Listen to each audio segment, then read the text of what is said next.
summon Ms. Lytle to court to prove that you fathered her 1-year-old daughter, Lamaya. You want to fight for custody. Because myself, I'm a great father. Ms. Lytle here, she make that a bit difficult at times. Sometimes she says you are the father. Yeah, when we on good terms. But there was a possibility that he was not the father. Say this I was 8 months pregnant, Your Honor, that there was a possibility that he could not be the father. And he's going to be there. He know he's the dad. Sexing for however long. No. Never got pregnant, my baby. How do you know it's your baby if she's been dealing with this guy the whole time, even when she was with you? Okay, Yeah, but you were having sex. Yes, but she lived with me, but we did our own. You didn't kick me out. I left. Okay. I caught you in the bed with a female and I left. You didn't kick me out. How? I was committed. She just told you she slept with another man. Before we were official. When we moved in together, there was supposed to be a commitment. Like friends with benefits at first. So how can you expect anybody to be committed? The atmosphere inside Judge Lauren Lake's courtroom feels heavier than usual, as if every breath is balanced on the edge of accusation and hope. The case begins with a familiar kind of silence, the silence people fall into when they already know their life might be rewritten within the next few minutes. In this room, truth is not just an idea. It is a force, a witness, a piece of evidence that cuts deeper than any testimony. The participants know it, and Judge Lake knows it too. At the center of the case stands a man who believes he is the father of a 1-year-old girl, a man who signed the birth certificate, held the baby at the hospital, and shaped his life around the child. He arrives with confidence, but that confidence is made of hope, not certainty. Opposite him stands the child's mother, a young woman who carries a conflicting mix of guilt, fear, and determination. She has admitted that she slept with another man during the possible conception period, yet she also allowed the man on the birth certificate to act as the father from the beginning. This tension forms the backbone of the court's emotional weight. Judge Lauren Lake enters with the calm authority she is known for. She does not begin with drama. She begins with control and structure. She has seen countless families tear apart on this floor. Her voice doesn't rise, but it carries enough weight to feel like a parent trying to pull two angry adults back into reason. This is where the relationship between law and justice becomes visible, not just as a philosophy studied in books, not just the concept of justice in jurisprudence, but the real-world version where messy human lives collide with legal definitions. The mother's testimony begins. She openly acknowledges that during her pregnancy she told the man who signed the birth certificate, Moses, that there was a possibility he was not the biological father. Yet he stayed. He took her to the hospital, stayed through labor, helped raise the child, and continued forming a bond that went beyond legal obligation. The court listens as she explains the situation. Her previous partner, the ex-boyfriend, is also a possible father. That simple truth is the reason they stand here now, facing a test neither of them can avoid. Judge Lake emphasizes the seriousness of allowing someone to sign a birth certificate under uncertainty. In this courtroom, a birth certificate is not just paper. It is legal commitment, parental identity, and emotional burden combined. The judge asks tough questions. Why was Moses at the hospital? Why did he sign the certificate if she had doubts? Why is the ex-boyfriend appearing now? Every answer reveals another layer of confusion, some created unintentionally, some created out of fear or avoidance. As the mother speaks, her frustration becomes clearer. She admits she doesn't want Moses to be the father, not because she knows the biological truth, but because their relationship has turned toxic. She can picture a smoother future if the biological father turns out to be the ex-boyfriend, a man she says is more emotionally stable for co-parenting. She describes the constant arguments, the jealousy, the chaos she wants to escape. But inside the courtroom, Judge Lake reminds her gently yet firmly that biology cannot be shaped around convenience. This room deals with facts, not preferences. Moses speaks next. He confronts the emotional devastation of believing he is a father, building a life around a child, and then being told repeatedly, especially during arguments, that he may not be the biological parent. He insists he stepped up even when he didn't have to, and he feels deeply betrayed. His testimony exposes a common theme Judge Lake often highlights in her podcast-style explanations, that sometimes the most painful battles happen when truth and denial share the same house. His voice cracks at moments, not in dramatic outbursts, but in the quiet places where a man feels himself being rewritten by reality. It mirrors countless cheating stories seen in family courts, where the uncertainty becomes more damaging than the betrayal itself. Judge Lake transitions the courtroom from emotional testimony to legal clarity. She explains the evidence stage in divorce cases, the way courts treat parental claims, and how adverse inference under the Evidence Act can apply when individuals withhold or distort information. She reminds everyone that family law is not only about biology. It is about responsibility, consistency, and the child's long-term emotional well-being.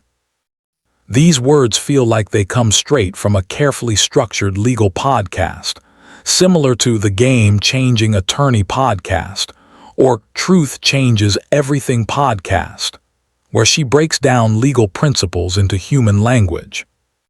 The moment the ex-boyfriend enters, the courtroom seems to shift again. He walks with a calm demeanor, but the tension around him is unmistakable. For him, too, there is a possibility of unexpected fatherhood. He acknowledges that he and the mother were intimate during the conception window, but explains that he stepped back when Moses stepped up. His testimony highlights another common pattern. Men often retreat when uncertainty overshadows responsibility, whereas others advance despite the risk. Judge Lake notes the contrast without judgment, allowing the truth to speak for itself. As the mother listens to both men, her emotional conflict becomes visible. She wants clarity, yet she also wants control. She hopes the ex-boyfriend is the father because their friendship is peaceful, because co-parenting might be easier, because she cannot envision enduring another 18 years of hostility with Moses. But she also knows this is not about her preferences. It is about the child's identity. Meanwhile, Judge Lake's tone becomes more instructive, almost like a segment meant for a legal education series, the kind discussed in the Divorce Course podcast. She emphasizes how the court weighs emotional evidence, legal obligations, and biological truth. She breaks down how a DNA test becomes the decisive piece of evidence, even though the emotional journey around it is what destroys or rebuilds families.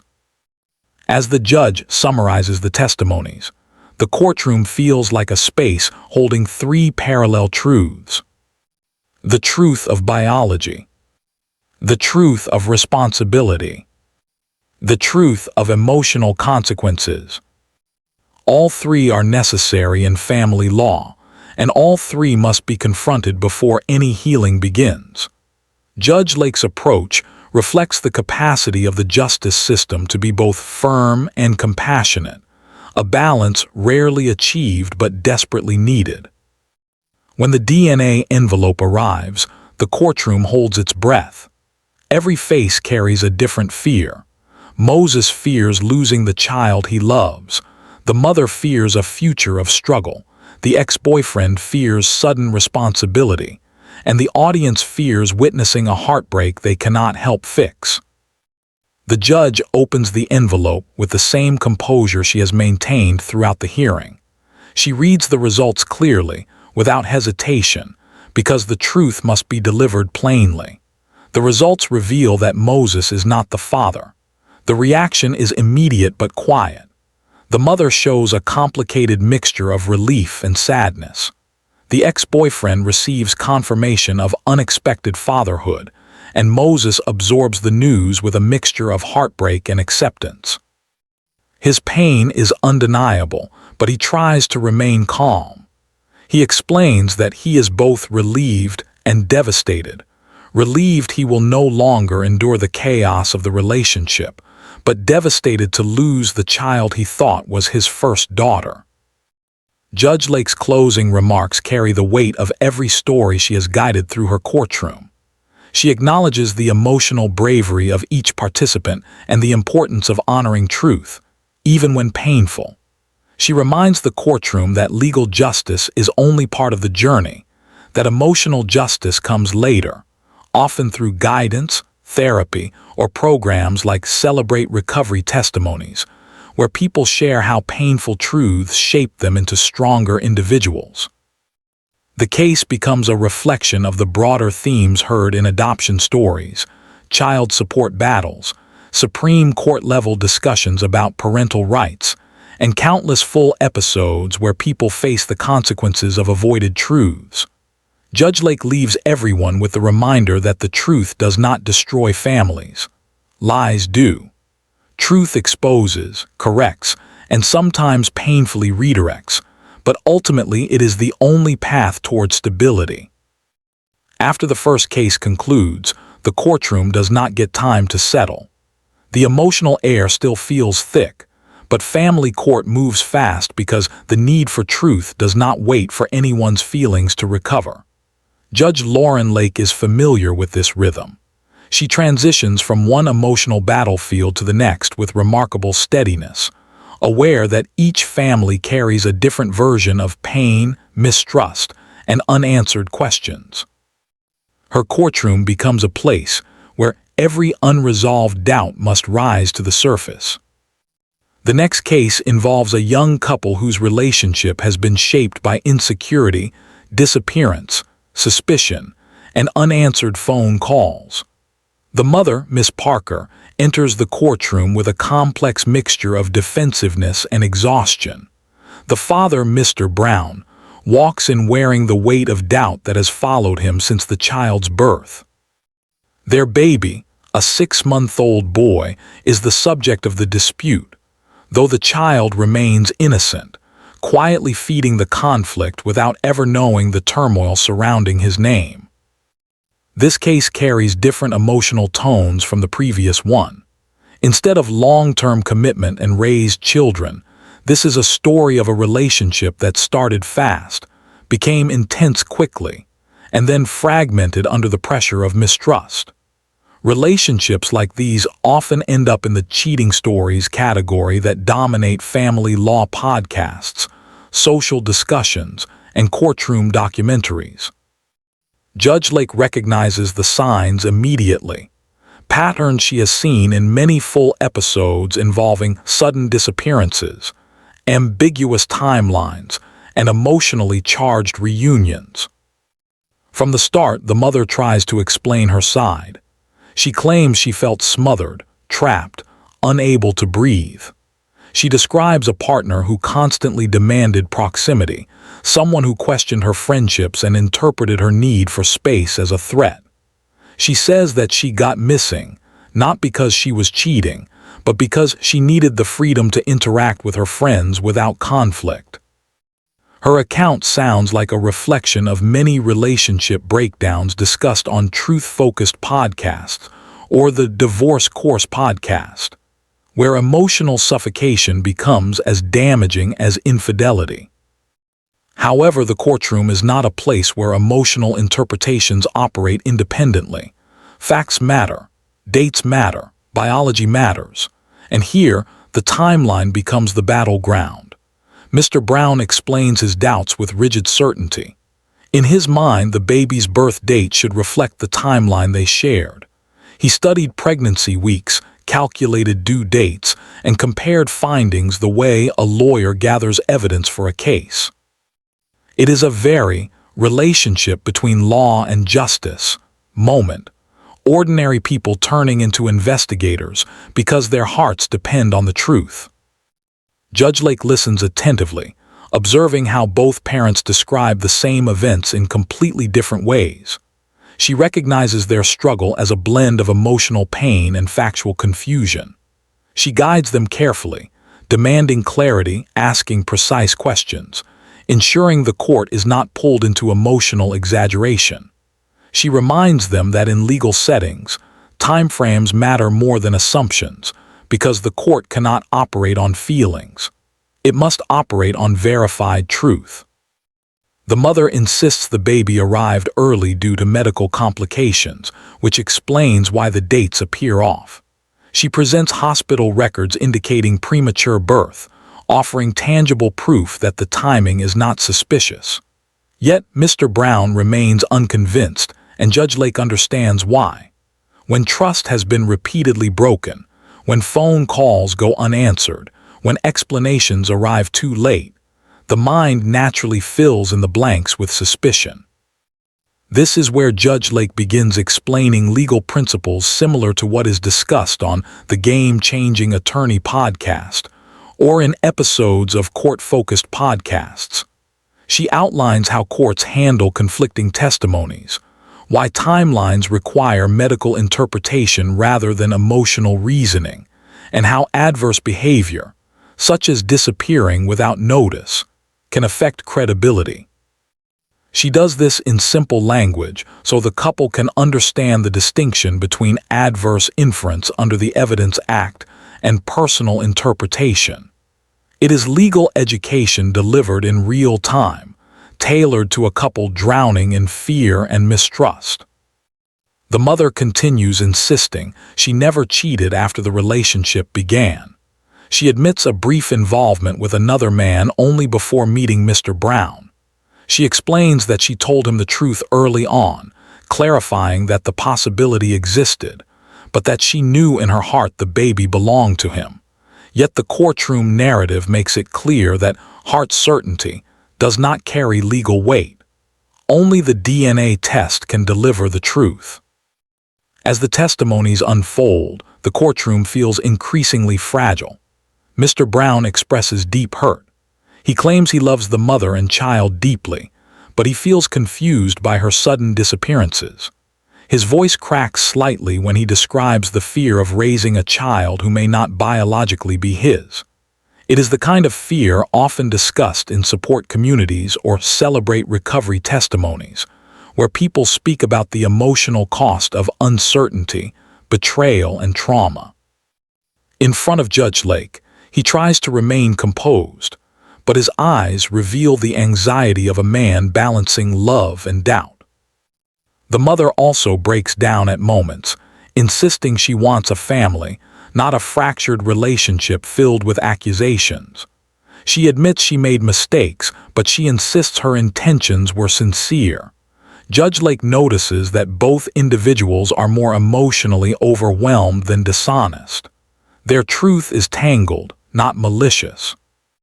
Then a new witness joins the courtroom, the mother's brother. He adds a layer of perspective, explaining he has never seen his sister with another man during the relationship. His confidence, however, clashes with Mr. Brown's firm distrust. This becomes another example of how courtroom testimonies often reflect competing experiences, each shaped by limited viewpoints.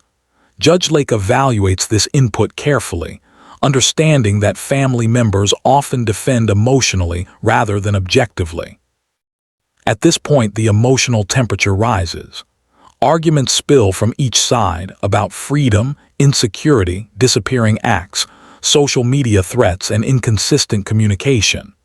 Every accusation carries a piece of truth mixed with personal frustration. Judge Lake quickly intervenes, stabilizing the discussion. She reminds them this courtroom is not designed for unresolved emotional battles. It is a legal space where clarity, not conflict, must lead the process. The tension between the parents reveals a deeper theme. When love collapses under suspicion, even the birth of a child cannot restore trust. This aligns with countless cases Judge Lake has handled, where the collapse of communication becomes more destructive than any factual mistake. She stresses that misunderstandings must be resolved before co-parenting can ever succeed. She emphasizes that the truth is not meant to destroy relationships, it is meant to stabilize them. As the legal process continues, the couple waits for the DNA test results. The mother confesses that regardless of biology, She wants Mr. Brown to remain in the child's life. She explains he has been the only father figure the baby knows. Her voice breaks as she admits she would like him to sign the birth certificate and build a future with them, even if biology contradicts her hope. This vulnerability softens the court's atmosphere for a moment. Judge Lake acknowledges the emotional weight of this confession, noting how often parenting becomes more about commitment than blood. However, the law must still determine the truth. Emotions cannot override facts. Biology must be confirmed to secure the future of the child. The relationship between law and justice returns again. Law demands evidence. Justice demands clarity. Feelings demand comfort. The courtroom must reconcile all three. Judge Lake calls for the results. This moment mirrors the tension of the previous case, anticipation mixed with fear. The results state that Mr. Brown is not the father. The mother collapses emotionally, overwhelmed by shock and grief. She believed the child was his. She hoped the test would confirm it. She built her plans around it. The truth strikes her sharply, dismantling the fragile foundation she was trying to reinforce. Mr. Brown receives the news with a heartbreak that is quieter but no less intense. The child he thought might be his turns out not to be. His fear has been confirmed. His hope has collapsed. He gathers himself, but the emotional impact is visible. Judge Lake pauses the session, allowing both parents time to process the devastating truth. She then continues with the lie detector results, proving that although the mother did not cheat during the relationship, biology still contradicts her hope. This reinforces the painful distinction between emotional loyalty and genetic reality. The courtroom becomes a space of shared sadness, not anger, not hostility. The truth has settled, and now each participant must decide what to do with it. Judge Lake advises them with compassion, explaining the importance of addressing trauma, seeking counseling, and avoiding further emotional harm. She highlights how powerful truth is in shaping futures, and how dangerous hidden realities can become when ignored. The theme echoes throughout the courtroom. Truth changes everything. As the courtroom transitions into its next case, the emotional residue from the previous hearing still lingers. Judge Lauren Lake takes a moment internally, not visibly, to reset herself. She has learned that fairness requires emotional neutrality, even when the stories playing out in front of her are intense enough to shake anyone. The courtroom feels like a living organism. Every case leaves behind traces of tension, regret, relief, or confusion. This one will be no different. The final case brings a married couple into the courtroom, a situation that automatically adds layers of legal complexity. Marriage amplifies the legal consequences of paternity uncertainty because responsibilities become intertwined with financial obligations, child support laws, marital duties, and the long-standing principles used in both lower courts and even Supreme Court child support precedents. Judge Lake approaches the case with extra care, aware that marital paternity disputes often cut deeper and leave longer-lasting emotional wounds. The mother, Ms. McKinney, enters with visible distress. Her tears are not just emotional reactions. They are signals of fear, shame, uncertainty, and desperation. She wants her husband, Mr. Brown, to accept their daughter, Amara, despite his doubts. Her entire posture communicates that her sense of family is hanging by a thread, and that this courtroom session might determine not just biological truth but the survival of her marriage. Mr. Brown enters with guarded body language. He is not explosive, not dramatic, but visibly exhausted. His doubts have haunted him for months, and the weight of suspicion has shaped his behavior as a husband and father. He has been both present and distant, trying to love a child he does not fully believe is his while simultaneously battling the fear that he is living inside a deception.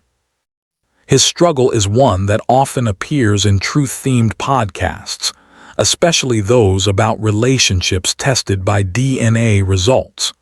The human mind can withstand many challenges, but doubt about paternity strikes a uniquely painful chord.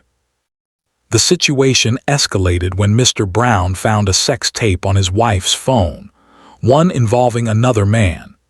Even though the video was recorded before their official reconciliation, the emotional impact was severe.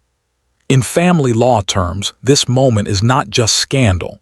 It is a form of evidence that influences credibility, honesty, and the psychological landscape of the marriage. Judge Lake listens carefully, understanding that trust once broken becomes a series of cracks that spread through every part of a relationship. The courtroom observes a pattern. The mother admits she was involved with another man during a complicated period of time, moving back and forth between her husband and this other individual. This creates the classic scenario seen in paternity cases, a window of conception shared between two possible fathers. Still, the added layer of marriage complicates the narrative, because the law often presumes that children born to married women are legally connected to the husband unless proven otherwise. Judge Lake navigates these legal nuances with precision.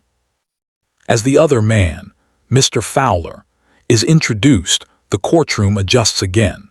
Fowler's testimony is surprisingly calm. He explains that he and Ms. McKinney had an ongoing, intimate relationship before she reconciled with her husband, but he asserts that the timeline eliminates the possibility of him being the biological father. He clarifies that their relationship ended early enough that biology simply doesn't connect him to the child. His certainty contrasts sharply with the mother's emotional confusion and the husband's lingering doubt. Judge Lake takes her time examining dates. She scrutinizes timelines, conception windows, medical records, and pregnancy details. She explains how the court calculates conception possibilities, how premature births are evaluated, and why medical documents matter more than emotional recollection.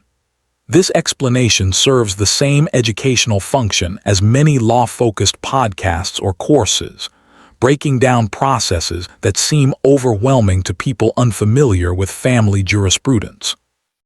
It demonstrates once again the ongoing relationship between law and justice, where evidence must prevail even when feelings dominate. Ms. McKinney maintains that she believes her husband is the father, but as Judge Lake reminds the courtroom, belief is not proof. A belief shaped by fear, hope, or anxiety can lead someone to convince themselves of something that feels right but cannot be demonstrated scientifically. In this case, biology is the ultimate judge. The tension becomes heavier when the mother admits she told both men she was pregnant and did not have a clear understanding of who the father was. Her explanation reveals a pattern that often appears in adoption stories and paternity cases alike. The human need for connection sometimes overrides the clarity of truth. Judge Lake emphasizes that while emotional turmoil is understandable, bringing a child into the world without certainty creates long-term consequences that courts must eventually correct. At this point, the courtroom becomes quiet. The mother shifts between expressing regret, confusion, and fear. Mr. Brown describes how each day he compared the baby's features to his own, even studying the smallest details: the shape of the lips, the contours of the face, the color tones. This behavior mirrors many real-world paternity disputes, where parents search desperately for signs because the absence of certainty feels unbearable. Judge Lake's legal insight becomes crucial. She outlines how courts view these cases, referencing the underlying principles found in judicial discussions and legal podcasts: the weight of genetic truth, the limitations of physical resemblance, and the dangers of making assumptions based on appearance alone. She emphasizes how emotional logic often conflicts with biological logic, and how the courtroom can give a definitive answer that households often cannot reach on their own. The mother collapses emotionally again when she reflects on the potential outcome. She expresses how she has hoped not just for biological confirmation, but for the healing of her marriage. Her fear of losing her family is palpable. As she sits, overwhelmed, the courtroom becomes a symbolic space where truth and consequences converge. She represents many individuals who come to court hopping to rewrite reality through hope, only to face the unchangeable nature of DNA. Judge Lake calls for the results. Once again, the courtroom enters the uniquely silent moment before truth is revealed. These seconds feel heavier than any words that preceded them. Everyone knows that after the next announcement, nothing will remain the same. The first envelope confirms that Mr. Fowler is not the father. The courtroom exhales. Fowler nods, relieved. His part of the story ends with certainty. But the true emotional weight still rests on the second envelope, the one containing the answer to Mr. Brown's deepest fear. When Judge Lake reads the second result, that Mr. Brown is not the father, the courtroom momentarily freezes. Shock ripples across the room. The mother collapses, overwhelmed by disbelief and grief. Her vision of family dissolves instantly. Her husband remains still, absorbing the truth he feared but hoped would not come.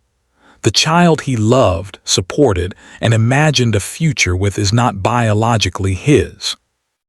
Judge Lake immediately shifts into a role that blends judicial authority with human compassion. She ensures the mother receives support, asks staff to assist her, and gives both parents space to recover from the emotional blow. This reflects her core philosophy, that justice must be delivered with humanity, especially when the truth destabilizes lives. When the couple regains composure, Judge Lake explains the broader implications. She reminds the mother that her emotional honesty moving forward is essential for the child's well-being. She stresses that unresolved truths delay healing, and that paternity issues are not just private conflicts. They affect the child's sense of identity, belonging, and future stability. Her message echoes the educational tone of truth-based podcasts and legal discussions, emphasizing that avoiding truth only deepens suffering. She also acknowledges Mr. Brown's pain. She affirms that being a present father figure without biological connection is not something to be ashamed of. Many families, including those formed through adoption, blended households, and step-parenting, build entire lifetimes on love rather than DNA. She reflects briefly on how adoption stories often mirror the truth she sees today. Biology matters, but love, responsibility, and presence shape a child's life even more. However, she also makes clear that the decision to continue in the child's life is fully his choice now that the biological truth has been established. The law does not obligate him, but the heart may still guide him. Judge Lake balances this legal explanation with emotional sensitivity. After delivering the results and guidance, she reminds the courtroom, and indirectly the audience, that truth changes everything, but it also opens the door to rebuilding. Healing after devastation is possible. Families that shatter under DNA revelations can later rebuild through counseling, structured co-parenting, or spiritual recovery programs similar to those highlighted in Celebrate Recovery testimonies, where people speak openly about the power of truth in personal transformation. With that, the case concludes. The courtroom empties slowly, leaving behind the echoes of confessions, tears, and undeniable truths. Judge Lauren Lake gathers her notes, preparing for the next case, knowing she has guided yet another set of individuals through one of the hardest moments of their lives. The courtroom remains a place where law and emotion intersect, where evidence becomes the final voice, and where every person learns the same lesson. In the end, truth does not destroy, it reveals. And once revealed, only honesty, responsibility, and courage can shape what comes next.